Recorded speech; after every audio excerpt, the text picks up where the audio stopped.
Good morning, guys. It's your favorite mortgage lender, Abdel with Got Mortgages. I got my two friends here today, keeping us company. Want to keep us a quick update. So yesterday we all saw Federal Reserve came out. They did increase their federal funds rate. As I always tell everybody, remember the federal funds rate is not the same as regular interest mortgage rates. It directly impacts overnight borrowing rates for banks. So it's not the same as long-term mortgage rates.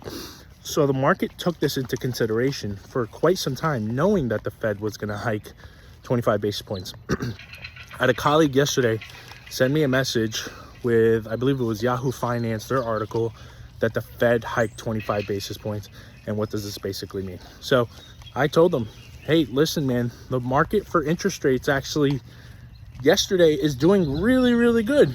The bond market has been reacting very favorably. Not because the Fed hiked 25 basis points, but because their comments that it seems like this is going to be the last hike for federal funds rate, which is really, really good, which shows us that inflation is slowing down. Next week, May 10th, is going to be a big day, probably one of the biggest in the years, showing us the April CPI, Consumer Price Index Spending Report, which we predict to come in very low. The following day, we're going to get PPI reports, which is the Producer Price Index report that measures wholesale numbers. So awesome days so far. Hopefully we'll see how the market continues to favorably react. Another big thing that we're looking at is employment. So this week is a big week with the JOLTS report that came out on Tuesday. Yesterday, we saw the ADP report, and then tomorrow's the BLS report. That's been the one that's been a little stubborn, showing us where employment is increasing or decreasing and the available number of jobs.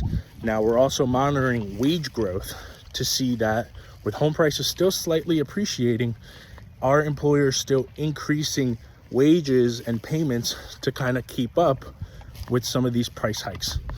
We'll keep you guys updated. I hope this really clears the air with some of the things. Remember, you always want to make sure that you're getting very well educated within the market. There's never a right or wrong time to buy a house. It's all about, does it fit for you? Any questions that you guys have, shoot me a message or visit my website, gotmortgages.com. Thanks, guys.